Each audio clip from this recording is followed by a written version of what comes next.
हो रहा है भाई, इस वीडियो को बहुत हो रहा है भाई, इस वीडियो को बहुत हो। દર્શક મિત્રો, વરરાજાની ગાડીનો થયો એક્સિડન્ટ।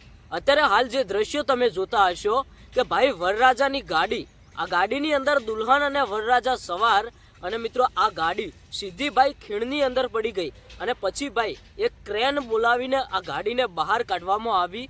અત્યારે હાલ મિત્રો આ વિડીયો સોશિયલ મીડિયાની અંદર ખૂબ જ વાયરલ થઈ રહ્યો છે, કારણ કે ભાઈ તમે વિચાર કરો કે ઘણી બધી ગાડીઓના એક્સિડન્ટ થતા હોય છે, પણ આ તો ભાઈ એક વરરાજાની ગાડી છે, જે વરરાજા પોતાની દુલ્હનને લઈને લગ્ન કર્યા બાદ ઘર તરફ રવાના થયા અને અચાનક જ કોને ખબર કે આવી ઘટના બનશે।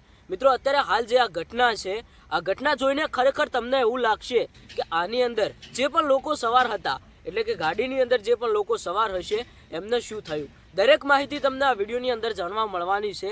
વિડીયો ધ્યાનથી સાંભળતા જોજો, કારણ કે ભાઈ આ ઘટના ખૂબ જ દુઃખભરી છે। સાથે સાથે તમે વિચાર કરો કે વરરાજા, મિત્રો આજનો દિવસ એમના માટે એટલે કે એક જિંદગીની નવી શરૂઆત થાય।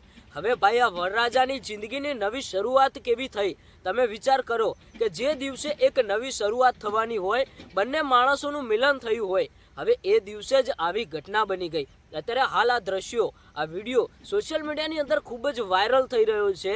આ વિડીયો જોઈને ઘણા બધા લોકો દુઃખ વ્યક્ત કરી રહ્યા છે, કારણ કે ભાઈ ઘટના એવી છે, વરરાજાની ગાડીનો અકસ્માત થઈ ગયો। આવી ઘટના ભાઈ બહુ ઓછી બનતી હોય છે।